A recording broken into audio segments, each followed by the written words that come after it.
l'un l'autre, et si possible, qu'ils s'aiment. Mais en vérité, autant vous le dire tout de suite, en vérité, ils y furent mal. Voilà. Ils y furent mal parce que Dieu, étourdiment, les avait fait de même force et de même jugeote. Et donc, ils se disputaient sans cesse les mêmes territoires. Et comme ils avaient autant l'un que l'autre de hargne et de vigueur, leur bataille s'éternisait et la paix les fuyait sans cesse. Et le premier à se lasser de cet état de choses, ce fut l'homme. L'homme qui se dit décidément, il faut que l'un de nous gouverne à la maison, sinon nous ne serons jamais tranquilles. Alors ma foi, s'il faut que l'un de nous gouverne à la maison, autant que ce soit moi. Il s'en alla donc voir vieux père, qui vivait dans ce temps-là à la cime d'un arbre au feuillage argenté. Il s'était construit une cabane là-haut. Donc l'homme grimpa jusque chez vieux père, il entra chez vieux père, il lui dit, vieux père, j'ai des soucis. Parle mon fils, qu'est-ce qui t'arrive? Et l'homme prit un grand souffle, et il dit, ô vieux faiseur des choses, car c'est ainsi qu'il faut parler à Dieu, ô vieux faiseur des choses, toi dont la chevelure est couronnée d'étoiles, toi qui inventes un monde à chacun de tes pas, toi dont la main droite lance tous les matins le soleil dans le ciel, jusque dans ta main gauche où il tombe le soir, sache que ma femme et moi n'arrivons pas à nous entendre. Voilà, vous nous avez fait de même force, de même jugeote, et ça ne va pas, Seigneur, ça ne va pas. Il faut que l'un de nous gouverne à la maison. Et je me suis dit que j'étais prêt à assumer ces écrasantes responsabilités, mais il me faudrait pour cela une taille plus haute, des épaules plus larges et des muscles plus durs. Oui, Dieu, oui, tu êtes plus fort que la femme, quoi. Voilà, c'est ça, vous avez compris. Très bien, lui dit Dieu, eh bien, puisque ton désir est d'être plus fort que la femme, désormais, tu seras plus fort que la femme. Rentre chez toi et règne sagement. L'homme redescendit sur terre, entra dans sa maison, sa femme était à la cuisine, il l'appela comme ça d'un crochet d'index et lui dit, viens là, toi, tâte un peu. Tu vois, je suis plus fort que toi, donc tu vas m'obéir.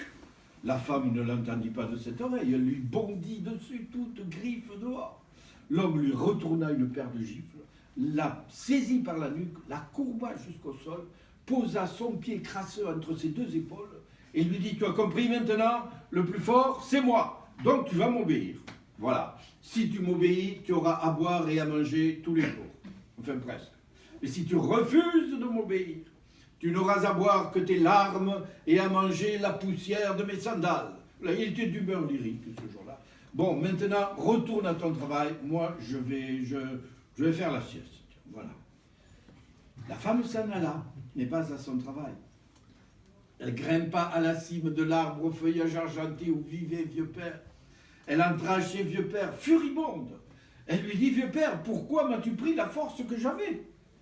Vieux père lui dit, ma fille, je ne t'ai rien pris du tout, tu es forte aujourd'hui comme tu l'étais hier. Ah mais ça c'est pas possible, c'est pas possible, car s'il en était ainsi, l'homme n'aurait pas pu poser son pied crasseux entre mes deux épaules. Or, il l'a fait. Ah, s'il l'a fait, lui dit Dieu, ce n'est pas que tu sois plus faible qu'hier, non, c'est que lui est plus fort. Comment? Tu lui as donné plus de force qu'il n'en avait, alors tu dois m'en donner autant. Nous devons être égaux tous les deux. Ah, et ça, c'est pas possible, dit le père. Pas possible, l'homme a voulu être plus fort que toi. Je lui ai accordé cette faveur. Ce que Dieu a donné, Dieu ne le reprend pas. L'homme sera plus fort toujours. La femme serra les poings, tourna les talons, redescendit sur terre, mais ne s'arrêta pas sur terre, elle continua de descendre jusqu'au fond de l'arbre inversé où vivait vieil oncle le diable, et elle se plaignit amèrement dans le giron du diable. Le diable l'a pris dans ses bras et lui dit, ma fille, allons, il n'y a pas de quoi s'inquiéter. Écoute, tu vas retourner voir mon frère, vieux père, et tu vas lui demander le trousseau de 3 clés qui pend auprès de sa cheminée. Tu l'as vu ce trousseau, tu le connais. Oui, oui, dit la femme, je l'ai vu. Eh bien, tu lui demanderas. Ce trousseau de clés, il te le donnera, et quand tu l'auras, tu reviendras me voir, je te dirai qu'en faire. La femme remonta sur terre, et de sur terre à la cime de l'arbre au feuillage argenté où vivait vieux père, elle entra chez vieux père. Tout miel, tout sucre. Ô vieux faiseur des choses, dit-elle, toi qui n'as jamais élevé 2 montagnes arides, sans creuser entre elles une vallée, accueillant aux vivants. Oui, bon, toi tu as quelque chose à me demander, lui dit vieux père. Oui. Parle, ma fille, je t'écoute. Ce trousseau de 3 clés que je vois là pendu près de la cheminée, j'aimerais bien l'avoir. Tu le veux, prends-le, il est à toi. La femme prit les clés, redescendit sur terre, et de sur terre au fond de l'arbre inversé où vivait vieil oncle le diable, fit teinter le trousseau sous son nez. Le diable joignit les mains, c'était bien la première fois. Il lui dit, ma fille, tu ne sais pas quel trésor tu as là.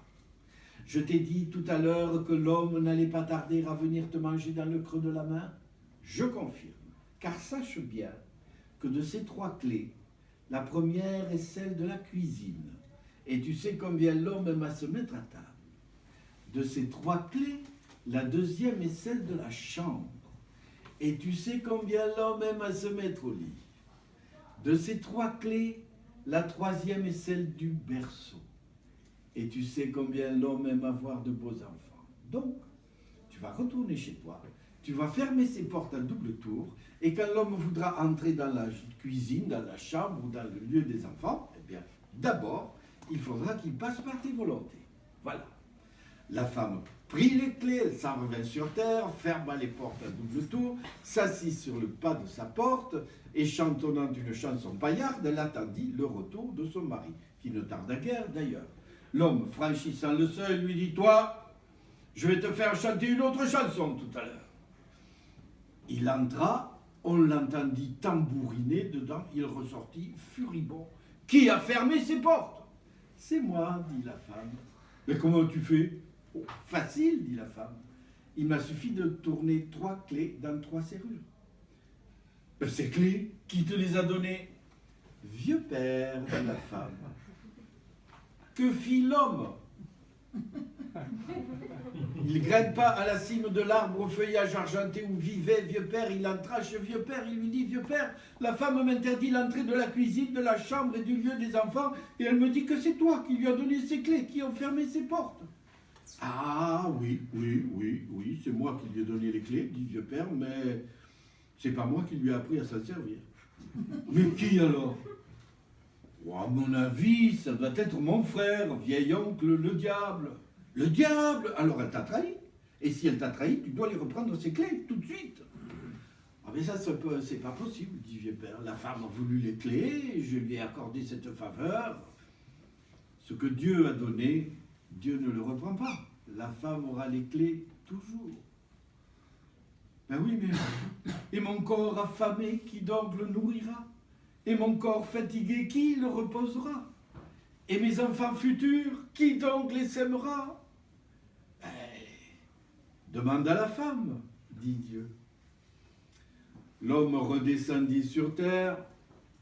De mauvais gré, d'abord, il honora la femme, puis, les portes s'ouvrant, il le fit de bon cœur, et la marmite au feu ronronna doucement, et le grand lit bruissa, et le berceau chanta, et depuis ce temps, il en est ainsi. La femme est la gardienne des clés dans la maison commune.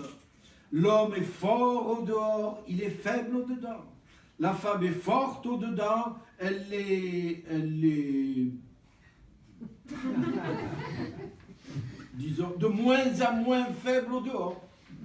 On peut dire les choses comme ça, mais enfin, puisque Dieu et le diable ont voulu ensemble qu'il en fût ainsi, ma foi, ce doit être bonne justice.